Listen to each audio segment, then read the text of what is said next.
Hey everyone, welcome to another brand new episode of CPOV Autographs. I, of course, am Matt, aka Stormageddon, your host, and today we are doing my 2022 year in review.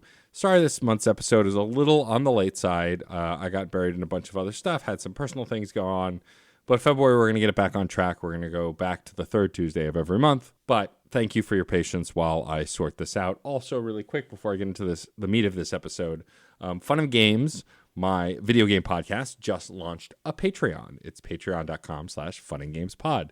Super easy to find. I'll put a link in the show notes. But if you're looking for a way to support me or supported my old Patreon years ago, where we would do shout outs on this very show, you can now support Fun and Games and get shout outs on that show. And you know what? Even if you don't listen to the pod, but you want to support the work that I'm doing, that's a really great way to do it. And so again, just go to patreon.com/funandgamespod and you can support at the $3, $5, or $10 level. Anyway, enough pitching, enough spieling. Let's talk about some of my favorite stuff from this year.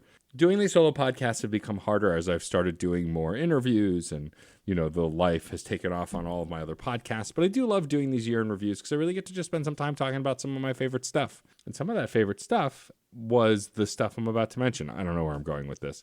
My first favorite thing I want to talk about is my favorite video game of last year in 2022, which was Citizen Sleeper. I talked about this at length in many places, especially on Fun and Games, the podcast I have previously mentioned.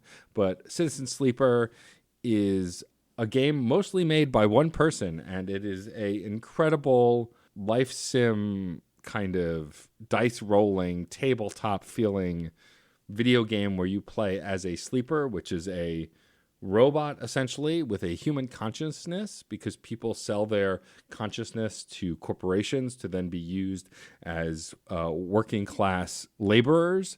They are considered second class citizens. This game deals a lot with oppression and being abused and looked down on. The narrative is incredible. The music is incredible. The writing is incredible. The cast is awesome. It's I think a 5 to 8 hour experience with the DLC, maybe 10 hours at most. It's one of my favorite games of all time now. It's my favorite game of last year, my favorite indie game of last year. If you have not played Citizen Sleeper yet, I can't recommend it enough. It is available on the Nintendo Switch and on Steam. Please go play it. It is a perfect handheld game if you are looking for something to play right before bed or in some downtime in handheld mode on a Steam Deck or on a Switch. And I cannot recommend it enough. Please go play Citizen Sleeper. I don't want to go into too much detail here because I've done it in other places, and also because I want it to be fresh and a surprise for those who have not checked it out yet. My favorite movie of the year, surprising literally nobody, is Everything Everywhere All at Once. It is the best multiverse movie ever made. Michelle Yeoh is an actress who I've loved for ages and just absolutely kills it in this film. The whole cast is stellar. The highs are really high. The lows, the emotional lows, are really low. It is such a heartfelt film that can make you laugh 1 minute and cry the next. It is absolutely incredible. And if you have not seen this A24 film yet, please go see it right away, this minute, right now, because it is one of the most mind-blowing experiences I've ever seen on film. I've seen it multiple times. I cry every time I watch it. Please go watch that film. Next, on to my favorite TV show of the year. I talked about this one a little bit online, but I mostly didn't want to deal with the dregs of internet fandom when talking about it because a lot of folks had some strong opinions.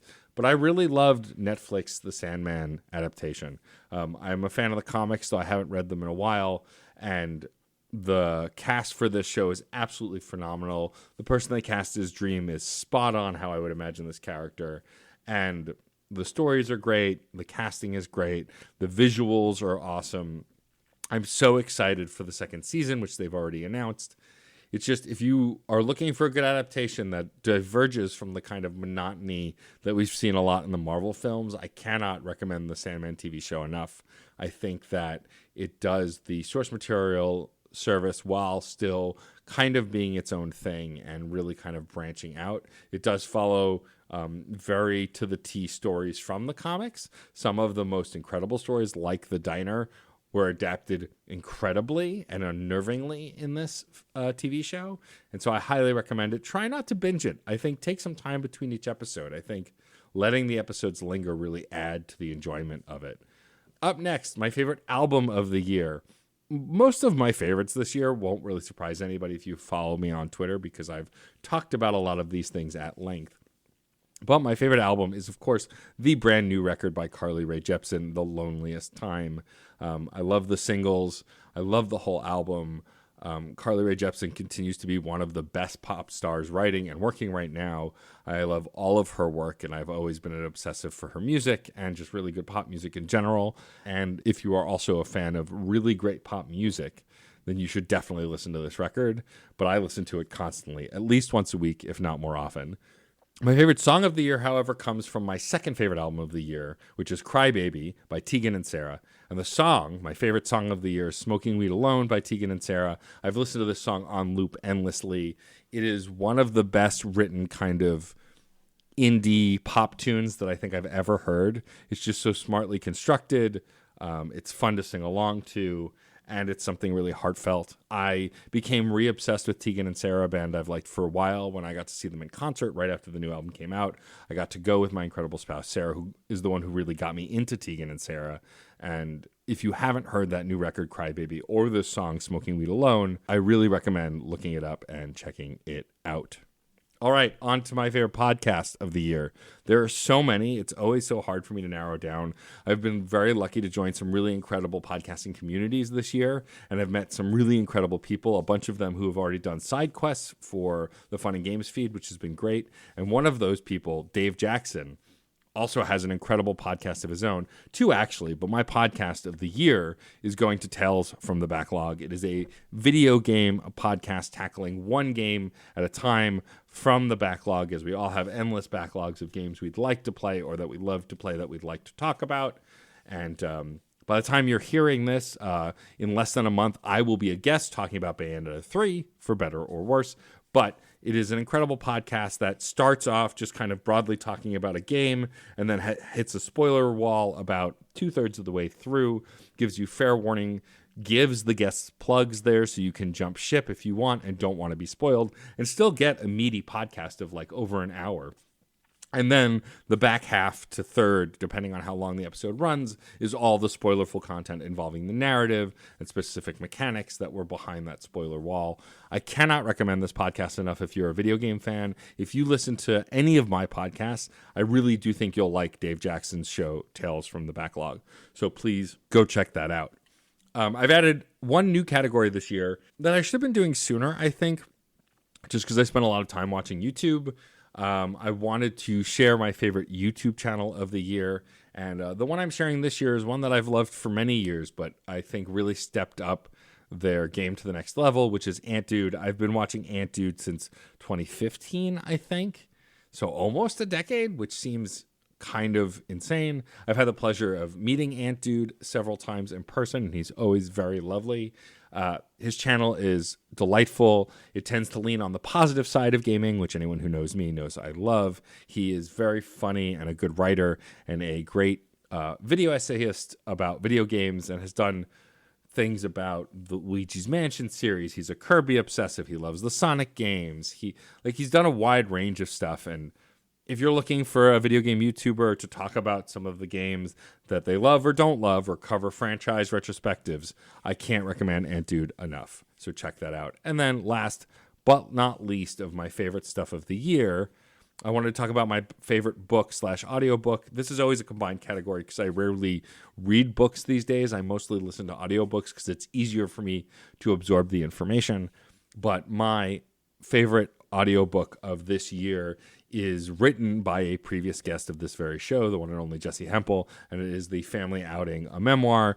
And this is a book that was written during the pandemic. Jesse interviewed all of her family members who all came out in some degree or another, whether they transitioned, whether they came out about their sexuality, or even Jesse's mother, who came out about a horrific incident that happened when she was younger and never really told anybody about.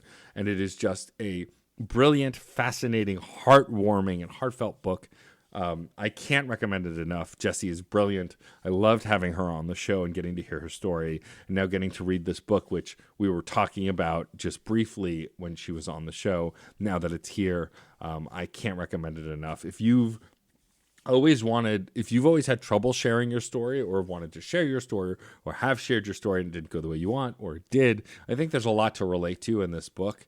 And it's just a really fascinating look at the different ways that we hide ourselves from the world and how we finally learn to overcome and share our true self with the world on any level. So I can't recommend it enough. Again, that's The Family Outing, a memoir by Jesse Hempel. Also, check out Jesse's podcast, Hello Monday, produced by my incredible spouse, Sarah Storm. It is an incredible podcast about how the nature of work is changing. And it's not just about finding jobs or different kinds of jobs, but it's about our perceptions of jobs and work and why things are changing, the directions they're trending. They talk with tons of incredible professionals. They've even interviewed Guillermo del Toro.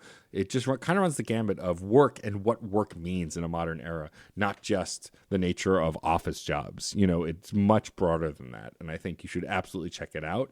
It is definitely worth your time. I'm going to not be too long in the tooth with this year. You know, it usually runs 45 minutes to an hour, but I think this is going to be on the shorter side because honestly, I don't want to ramble at you too much in this episode. I want to kind of regroup. I'm excited. I already have my guest for February, and we're gearing up for guests for the future months. And so I have some really cool stuff around the corner that I can't wait to share.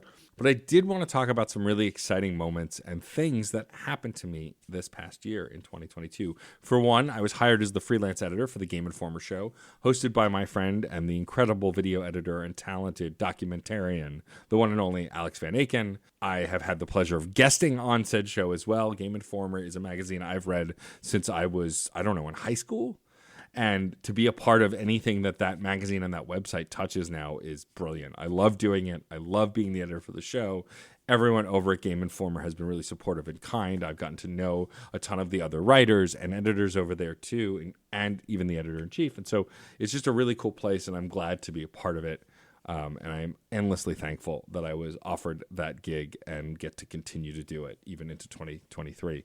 On this very show, I got to interview Patrick Klepek, a games journalist and someone who I've respected, who's been making things and writing about games for a very long time. I followed his career from G4 to Giant Bomb to Waypoint. I've gotten to see him do incredible stuff, and I've always wanted to get to have a chat with him on this very show, and I got to this year. And he was just as delightful as I had hoped. He was really kind and sweet and understanding. He was really generous with his time. Our conversations were great. Nothing was too stupid to ask. Nothing was off limits. Like, we just had a really wonderful and engaging conversation. And if you have not yet listened to that episode, I cannot recommend it enough. But it was definitely a career highlight for me, as I've wanted to chat with Patrick for quite some time. I also got to go to the Night of the Coconut premiere. For those who don't know, Patrick Willems, who is a video essayist on YouTube and also a director and writer and actor, finally released the feature film version of the end of his narrative with the Charles saga called Night of the Coconut. And I was lucky enough to go to the premiere. I got to see the film in a theater. I got to hear Patrick and Dave, the agent, get interviewed by Adam Lance Garcia, and they did a little talk back after it. I got to meet Patrick's mom, which was the coolest and biggest highlight of the night, of course. It was just a really fun experience. I had never been to a movie premiere before. Well, that's not true. I've been to one movie premiere prior to this, but this is the most awesome movie premiere I've ever been to, and only the second one I've ever gotten to go to. I'm a big fan of Patrick's work. I am lucky enough to call him a friend, and I was so excited to get to go to this premiere. Patrick then, of course, a few months later, came on this very show, made his return solo without the Torpy brothers to chat about the film and the future of his channel. It's been so fun supporting him on Patreon and just kind of sticking with him and going on this ride. I love Patrick's work, and to be even a small part of that work and his world is endlessly incredible, and I'm completely humbled and honored to be in any way a part of that. We also did a run of Patrick-related guests, including Brian Matolius and Dave the Agent, which was a blast to have as well. Both of those folks are also really incredible humans and wonderful guests that I'm grateful to have had on the show. For the first time ever, I got to cover PAX West in Seattle. I'd never been to Seattle before. I'd never been to PAX West before. I got a media badge to cover the event. I got some incredible interviews, including with folks at Limited Run, at Yacht Club Games, and Way Forward, which are some of my favorite studios and creators out there on the market. That was super exciting for me. I also got to go back to PAX East for the first time since 2020. When I started making my media connections, I got to reunite with friends like Kenneth Shepard, Jesse Vitelli, and so many, many, many more, Eric Van Allen, all sorts of awesome folks, as well as get to meet for the first time folks I'd known through the internet in the games industry as well. That event I got to cover as well. It was so much fun. Jeff and Frankie came as well. We got to cover the event as a group, which was really fun to do interviews. We got to air those interviews. All of us, along with a panel of incredible guests, got to do a panel about queer representation at PAX East that Frankie killed the moderation on. It was amazing. We got to book a ton of composers and developers this year on Fun and Games this past year. We spoke to a ton of indie creators, including the creator of Sleeper Citizen, one of my favorite games, Gareth Damian Martin. We got to, of course, talk to the folks who made Little Gator Game. We've gotten to talk to all sorts of really cool folks in and around the industry. We've been very lucky over the last few years to get those interviews, and it just seems to grow. We get to chat with incredible people. I'm still humbled that Grant Kirkhope, Yuri Lowenthal, tons of really great and incredible people within and around the game space want to talk to us, and we only continue to grow that. As I mentioned before, we launched a Patreon for Fun and Games at the beginning of this year that I am very proud of and excited about. If you've been looking for a way to support my work, that is the best way to do it at this very moment, and I would greatly appreciate if anyone wanted to join the Patreon and get a shout out in the episodes, get bonus content, all of that fun stuff. Screen Snark surpassed 100 episodes, allowed Rachel and I to do a fun episode about the origins of our media history and like what we grew up watching and why we wanted to do Screen Snark. This very show also surpassed 200 episodes. For our 200th episode, I brought back Steve and John, my co-hosts on the indefinite forever hiatus ended show Crash Chords. And we got to catch up. We got to chat about what's going on, modern music, things we've been up to. It was super fun to reminisce as the 200th episode, as this show, CPOV Autographs, used to be Crash Chords Autographs and was born out of that very show, Crash Chords. So that was really cool. There are probably other important moments from 2022 that I am not remembering. Of course, not everything was great, but I wanted to share my standout moments and things that were really awesome. There is one other standout moment I forgot to mention. I adopted a brand new puppy along with my spouse, Sarah Storm. We adopted Otis, who is my whole heart, who I love very much, who is sleeping right now as I record this. Thank God, because otherwise he'd be barking and running around. But I've always wanted a dog since I was a kid. I had a dog growing up as a little kid, and though Otis drives me crazy sometimes, I absolutely love him, and I'm so happy that Sarah and I brought him into our lives. Sarah and I often like to say he makes us feel complete. He makes our family feel complete, which is lovely. So I just want to shout out that I'm so excited to have Otis in my life. This is the part of the show where I do some thank yous. Again, I think this is going to be on the shorter side because I don't know. I want to figure out ways to evolve Autographs, but Autographs is my passion project. It's my monthly show. The stuff that I think I have the audience to grow and really expand, of course, are my other three podcasts, Screen Snark, Fun and Games, and Reignite. If you're not checking out those other shows, please do. I greatly appreciate it. They are awesome. My co-hosts are awesome. But I have some thank yous. Just people I want to thank. People I've worked with, people whose work I respect and admire, people who I've never met but I really like and do cool stuff. It's just my way of kind of sharing my heart with folks that have had a huge impact on my life and my career, whether they know it or not. So thank you first and foremost, of course, to my incredible spouse, Sarah Storm, who without I would never be able to do any of this. Sarah supports me in every step of the way. Every time I've tried to pivot and grow the stuff that I'm working on, Sarah is right behind me. And Sarah, I can't thank you enough for always having my back, understanding, advising, and helping me grow the things that I love. So thank you, Sarah. Of course, I want to thank Otis, my incredible puppy, for being perfect. I want to thank Case Aiken, Hans, Steven the Cine Guy, J. Mike Folson, Jeff Moonen, Frankie, Rachel Quirky Shank, Brett, Sam, Ash, and Pat, Alex, Angela Bones Bullock, JD Martin, Robin, Nicole, Gloria, Kelsey, Rose, Victor Devon, Katie Bug, Robert Prine, Rob Starobin, I'm probably still not pronouncing your name correctly, Keith and Josue, John Lestrange, The Blurred Girl, Karama herself, Luke Lewis, Jacob McCourt, Patrick Willems, Scott White, Joey Mons, Patrick Klepek, Kato Rabzachny, because apparently that's the way it's supposed to be pronounced, Ren, Merritt K, John Warren, Ken Shepard, Eric Van Allen, Cam Hawkins, Celia B, Baron Rudis, Jesse Vitelli, Brendan Groom, Lucas White, Cam Koenig, Nathan Brandt, Jessica Howard, Kate Sanchez, Luis Almaya, Alex Van Aken, Marcus Stewart, Kyle Hilliard, Blake Hester, Wesley LeBlanc. That's how Wesley says it should be pronounced, so I'm giving it a shot. Wesley LeBlanc. It sounds weird if I don't say LeBlanc. Wesley, if you're listening, I'm sorry.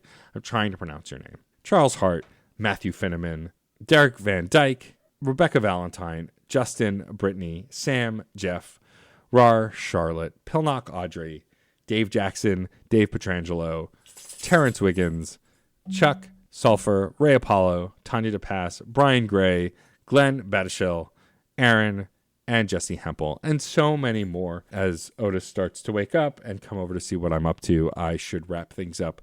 But there are tons of thank yous that I didn't even specifically mention by name. All of our guests this year on the show, all of my guests on all my shows. This is my opportunity to thank literally everyone who has touched my life and interacted with me. And even if I didn't thank you right here, if we have interacted on Twitter, on Hive, on Instagram, anywhere in the internet, through the podcast, emails you've sent to one of my podcasts, any of that. If we've interacted on any level, thank you. If you supported my work on any level, thank you. If you listen to any of my shows, thank you. I cannot thank you enough. Y'all are the reason I do this. I'm sorry that this year's year in review is a little shorter, but I mostly kept it to my favorites and then some standout moments. I didn't really want to review the events of the year. I think it was more important to keep it personal and light for me, but endlessly, again, thank you. Thank you so much for being here. Thank you so much for listening. And remember, music is life, and life is good. That's it for this episode of CPOV Autographs. Our theme music is by Michael Kill. Our logo was designed by Case Aiken and Joey Amons. If you liked the show, please rate and review wherever you get your podcasts. It's a great way to help us reach more listeners. Questions, comments, or guest recommendations? Email mr.matt.storm@gmail.com or hit us up on Twitter at CPOV Autographs. Thank you so much for listening.